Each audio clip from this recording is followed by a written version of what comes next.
Hi, everyone. Welcome back to Conversations with Curio. In today's episode, we're going to be talking about should we be saving for our kids' college or should we be saving for our own retirement? My name is Stefan Revelo, and I'm an associate advisor here at Curio Wealth. And I am joined by my colleague, founder and senior planner, Liz Gillette. Hi, Stefan. Hey, Liz. So in today's episode, we're gonna kind of be thinking about what you should you be considering. What should you prioritize? Is it the kids' college? Is it your own retirement?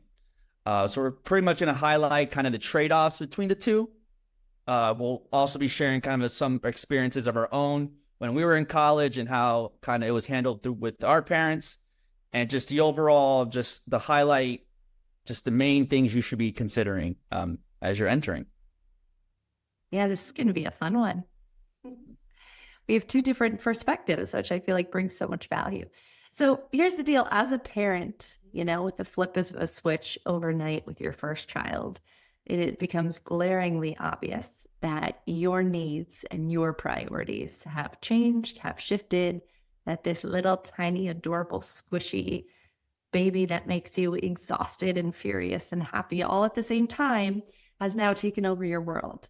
And most of us as parents, or we like to think good parents, we feel that immediate shift. We know that this baby needs to be the priority. We have to throw all of our love and our energy and our affection and our resources into this baby.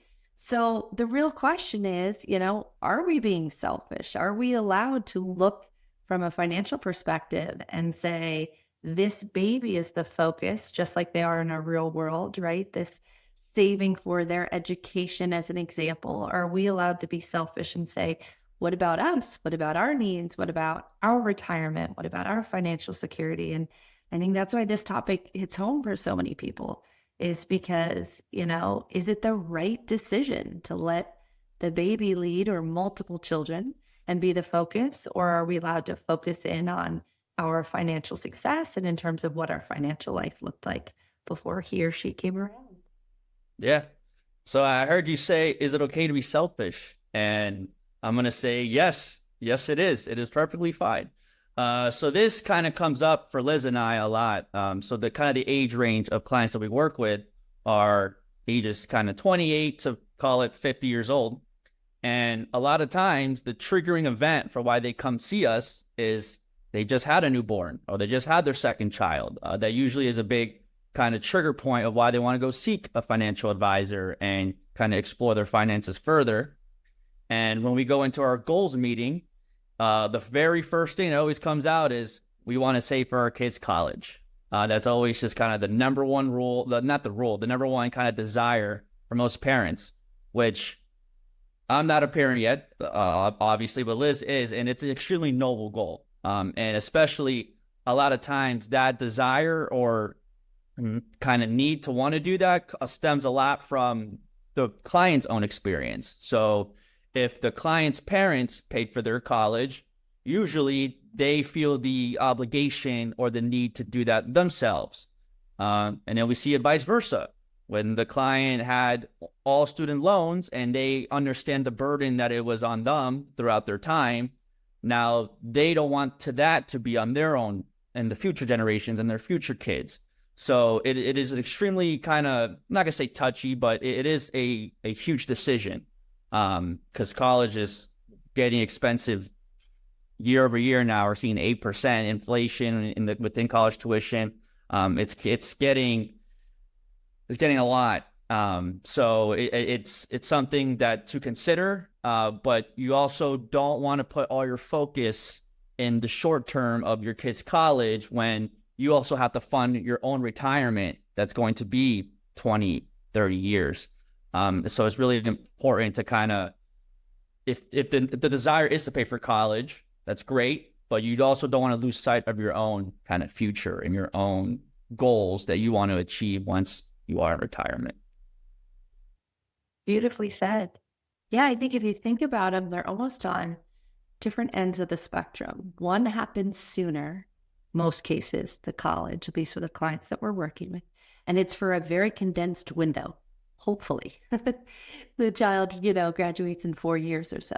Then the other one doesn't happen for a while more down the road, but happens for significantly longer. So I think one of the first things that pops into people's heads, to your point, whether it's this kind of like built-in feeling as a parent of I must protect this little baby, is this feeling of, one, Liz and Stefan are constantly telling us about compounding interest and growth. Don't I want to start as soon as possible? I mean, what's more satisfying than a 0-year-old having money growing for them? Like, that is the ultimate feeling as a parent. I can say that as a parent, but thinking like, oh my God, imagine what will happen with this money. The reality is you're taking that at 18, 19, 20, and 21. But in your head, you're like, I started, investing for them and saving for them at age 0 before they even learned to walk, that sort of thing. I think another really big piece is just that short-sighted thinking of like, college is coming sooner, I'll save later for retirement. I think that also pops into people's heads. And I think everything we touched on, that idea that as parents, I mean, you forgot to take a shower that day, but like, God, your kid's going to have the food that they need and they're going to be prepared and they're going to be set up for success. So it's a little bit of rewiring of your brain, and it does feel selfish, and even as an advisor, I see it from both of these angles, that it can feel very selfish to take care of, ourselves rather than put our kids' needs first. And we've all heard that general phrase, someone will lend you money to retire. Or pardon me, someone will lend you money for your kids to go to school, but they will not lend you money to retire, right? And the reason why that phrase exists is to try to like catch parents to rethink their strategy. But yeah, there's a lot of reasons. There's a lot of very logical kind of psychological pieces at play that I can see why parents come in, and you're 100% correct. They come in and like there's sleepless nights and they're like, I got to help pay for this kid's college, right? It's like one of the top things on their mind. You know what I would compare it to? I think it's right up there with, I've hit this stage of life, it's time to buy a house. It feels like almost a rite of passage. It's not every person, because we only work with people that are seeking out a financial advisor. But don't you think it kind of pops up in a similar way of like, I'm a grown-up now, I have a baby, I better pay for their college, I'm a grown-up now, I better own property. And it's like, there are lots of different ways to financial independence that doesn't necessarily include one or both of those things. Yeah, no, and I love that point, because people kind of default until like they have to, and it's not an all or nothing game either. So like parents think I need 250 grand for college, or my hell with it, the kid can figure it out. And there is a happy medium in there. You can fund 50% of it. You can have an agreement with your child and say, if you go to any in-state school, like we could take care of that. If you make a decision to go to a private school or just an out-of-state college, you'll be responsible for the difference. So I think it's important to not think it's all or nothing. And like you said, since I'm not a parent, this decision's more emotional than it is math. This is an emotional thing to decide on. And although paying for your kid's college is an amazing goal, and I know when I'm a parent, I'll be honest, that's going to be one of my goals. I hope I can achieve that as well. But I also don't want to be a burden on my kids when I am in retirement, because that will be way more debt. Yeah, having, let's say, 80K of student loan debt, which is high, that would be tough. But needing to take care of you on the back end of your life for 10 years, 15 years, or whenever your health decays, and then that's probably a point where your children have their own kids now, and they have their own families, and they have their own obligations. And now you're inserting yourself into that equation that they weren't preparing for.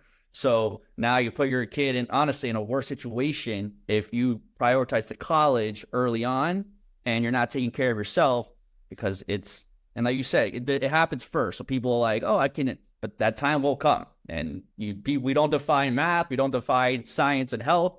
Like our health will decay at one point. And if we're not at a point where we can take care of ourselves, and hopefully, if you have a good relationship with your kids, they're not going to let you be out on the streets, and they don't want you to starve to death. So they'll of course take care of you. It's just now you're putting them in a worse situation than if you just allow them to pull out some student loans and have them take care of it, but they don't need to take care of you kind of on the back end. Yeah. Yeah. That's a topic I know a little bit about. And it's a topic that I have a little bit of opinions on. Let's dive in, right? I think to your point, if the idea, like if we break it down, because like so much of investing, there's the kind of emotional piece here. And I do love that you can be this impartial view as a non-parent, right? It's like, no, it doesn't mean your opinion doesn't matter because you're not a parent and you don't get it. It's the opposite. It's like you have the clearest vision. We got these love goggles on. Like you can see clearly and you can think clearly. So yeah, when I think about that scenario, if the parent's end game is to provide the best possible outcome in life for their child, and you were to really play it out and say, okay, so in one scenario, I pay for their, and yeah, let's keep using the example in an extreme of like fully pay for it, right? Because there's very much a middle ground there. I pay for their entire education. This is going to set them up for success. It's great when young people don't have to enter the world, have this necessary high salary right after they graduate. This gives them a better chance at landing on their feet, them saving for their own retirement, them being able to buy a house, being able to, I don't know, land a partner. Who knows what parents are thinking, right, when they make this decision. So that's kind of where one perspective, let me set them up for the best path to success. There's certainly the chip on the shoulder of like, look at what I did. I was able to help my kid in this way. Just about every parent on the planet wants to do better than their parents did. And so to your point, whether they paid for it or didn't pay for it, my God, it shows up on that list for most people. And then on the other end, if that's your end game, would you say that when your kid is having to put energy and concern and focus into worrying about you, worrying about your financial success, not knowing if you'll be able to retire on time, not knowing where you're going to live, having questions about what if you get hit with long-term care expenses and you can't afford that? Who is that on?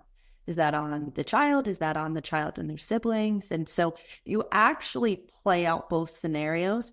That's where I think it's more time-based. It's like tunnel vision of like, you can imagine the world where your baby is early 20s and can't survive on their own because of their student loans, but they're not thinking about the scenario where you're in your 60s and 70s and your grown child is worried about you.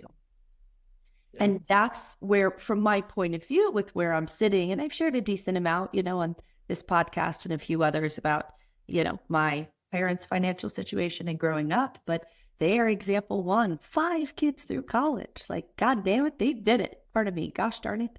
They did it. And it's like they made that happen. But I'm sitting here from the perspective of someone who spent many, many hours. And guess what? It's not just their financial advisor daughter. All 5 of us siblings have had endless conversations and concerns when my mom was alive and now while my dad is here of just, what happens next? What happens if this big expense happens? How do we split it? So now you're introducing like a sibling dynamic and asking, it's beyond just those typical discussions that you can't avoid of what happens as dad declines, or what if we have to make a decision about his health and we all disagree, right? Like dad can't control that part of it. But do parents have an ability to control the fact that their grown kids won't be losing sleep, over their individual financial position? Sitting from my side of the table, I'll pay my own student loans, please, and I just want my parents who worked super hard to be able to enjoy that phase and that success in their life. So, yeah, it's such an interesting topic. Tell me a little bit more about like your experience and paying for college. I know a small amount of it, but I'm sure, I don't know the full picture. Yeah. So I am a living breed of the half and half. So so my tuition was all covered on student loans. Luckily I went to Florida State, best college right here, go Seminoles. Luckily Florida State colleges are ridiculously cheap. So I do need to give that preface. It's $6,000 a year is what it costs at University of Florida, Florida State, and these are great universities. So I was just lucky to be born in Florida and go to school there. But so my tuition was all on student loan debt. So that was taking out loans to pay my classes. But my parents took care of my housing, my food, my books, and I have an older brother who also went to Florida State, and he was 2 years older than me. We actually lived together in college. That was a fun experience.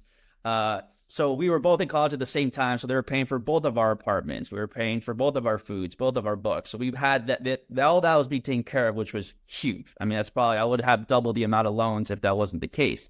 So, and still, my dad still feels a guilt of, oh, but I couldn't take care of all of it. And I'm just like, Dad, you set me up when you took care of all that. I didn't need to worry about, I was never worried about food. Yeah, we're all kind of broke college kids. That's just how life is over there. But I always had everything I needed in terms of my day-to-day needs, which my parents took care of. And then the loans, yeah, I took out some debt for my tuition, but it was a nice balance where my balance was much lower than it would have been. And my dad didn't need to come out and take out Parent Plus loans and have him on the hook. Like, I wouldn't want that. I'm just like, I'm grateful for everything you've done to me. And he also said, once you're 22, once you're done with college, like, you got to go figure it out. I've did my part. If you can't do what I helped you with, then I don't know what to tell you. So we had that agreement when I was entering college that I only have 4 more years of any help. And then he's going to let me fly. But yeah, I had the balance of the two. And it doesn't need to be all or nothing. And if you're considering colleges, Florida is the way to go. So I'll just throw it out there. We're going to edit that part out. Wait, you lived with your brother. That's awesome. Wow. What years was that? Like, he was a senior and you, yeah. Yeah. So he's 2 school years older. We're 2.5 years apart. He's 2 schools. He was a junior and I was a freshman. It's actually funny. When in my freshman year, my first semester, I remember my tuition was due and I was trying to pay my classes. And if it wasn't for my brother, I would not have figured out college at all. I would have been absolutely screwed. He really helped me and really helped me transition, especially when I was visiting when I was in high school. So I was familiar with the campus and familiar with, like, he was in a fraternity. We were in the same fraternities. I was meeting all of them. So I already had a network of people when I entered. I remember trying to pay my tuition. I didn't know how to pull out a loan. I didn't know how that worked. And I'm calling my brother, freaking out. I'm like, dude, my tuition is due tomorrow, and I'm about to be dropping all my classes. How do I pull out a loan? And he's like, oh, don't worry. She was at his girlfriend's house at the time, wife now, but girlfriend at the time. So he's like, calm down. He's like, click here. The next day, I have like $6,000 in my checking account. Like, oh, this is sick. It was gone right away because I had to pay the tuition. But he really helped me transition. So it was really an amazing experience being able to go to college with him for sure. That's awesome. Yeah, that's so unique, for him to like pave the way. I'm jealous. That's really cool. Yeah, I like that. I like that approach that your parents took. That worked for them. You know what really stuck out to me was the part where there were candid conversations happening. Like, that's the most beautiful part of that story for me, where, your dad is talking to you and saying, here's the deal, here's the expectation. This is what we're going to cover. By the way, knock this out in 4 years because that's when the money runs out. Like, I really love that. And that's the biggest advice that I could give parents and people saving for it, because our clients do range from their kids being younger to their kids getting ready to launch and post-launch, depending on the timeline of their careers of when they had their kids. And it's that having those bold conversations, being candid, sharing with kids about where they stand and what your expectations of them are. I think that's one of the biggest pieces. What else would on your list of things that would help lead to success, right? Like, what is on there to help parents make this decision? Or what are some of the considerations for them to decide education funding, their own retirement? Yeah. Well, I would just say, I want to harp on the not all or nothing. I want to continue. If you are, and if that is the goal, like I said, $50, we're talking about that compound interest. If it's just $50 a month and you start that when they're born, like, sure, it won't probably cover the whole cost of college, especially just where college is going and costs, but just at $50 a month. And if you just set that and forget it and you never increased it and you just let that, you have it invested in a 529 or in Florida prepay. So the prepaid tuition plans are actually the big thing there. So all my friends that did have full tuition paid for, it was all on a prepaid tuition rather than a 529. So I thought that was unique, especially because we deal with more 529 plans with our clients. But allowing the money to be invested and grow, $50 a month over 18 years will make a huge impact. And then you're still contributing to your 401k. You're still contributing to a Roth IRA. You have a brokerage account where you could fund that. And then if in the event where you want to use some of that money to use it for college, you can choose to do that. Or if you just decide, hey, we covered more than enough. And that's why the amount of kids you have will also have a big play in this. If you just have one child, yeah, it might be more manageable. I mean, you're one of 5. My dad was one of 7. So in those situations, yeah, it's every man for themselves kind of in that scenario. So it's just really important not to forget yourself. And like, it is okay for you to prioritize yourself and say, I'm giving my child everything else. I feel like you've done a lot up to that point. So it's like at 18, they're technically an adult. It's just nowadays, you're not an adult now until you graduate college. Again, for the people that go to college, it's not everybody. I know I had that luxury where I didn't need to be an adult until I was 22 rather than 18, which is the actual age. So I think it's just important to continue putting yourself first, allow yourself to dream. You want to travel. Yeah, you love your kids. I'm not saying don't do that, but travel with your kids. Like that probably would be a much more enjoyable experience in retirement than you slaving away in the beginning trying to pay for an expensive college. So the point of this is prioritize retirements over college. And if you're able to do both, beautiful, but it's way worse if you are living on your kid's couch in the future than rather they just took out loans. Totally. Yeah, that's beautifully said. All I can think is you saying you didn't have to be an adult until you're 21. Well, your brother helped that. You go from mom and dad's house to your brother guiding you. Some of us went off on our own at 18. So thought like, no, very, very, very well said. I like all of that. Yeah, I'm thinking, so if someone's tuning into this podcast and they hope to have like some solid numbers or benchmarks or ideas or thoughts, this is always our challenge because it depends. That's the nature. That's our job security, is that it's so different for every client. But let me do my best to throw some numbers out there. One of people's biggest concerns is overfunding a 529 plan for college, and then you don't use that money for education, right? You're hit with a penalty, you're hit with taxes. Again, in the long scheme of problems, maybe that doesn't feel like a big one, but no one is looking to overfund a 529 and then not use the money if their children decide not to use it for education purposes.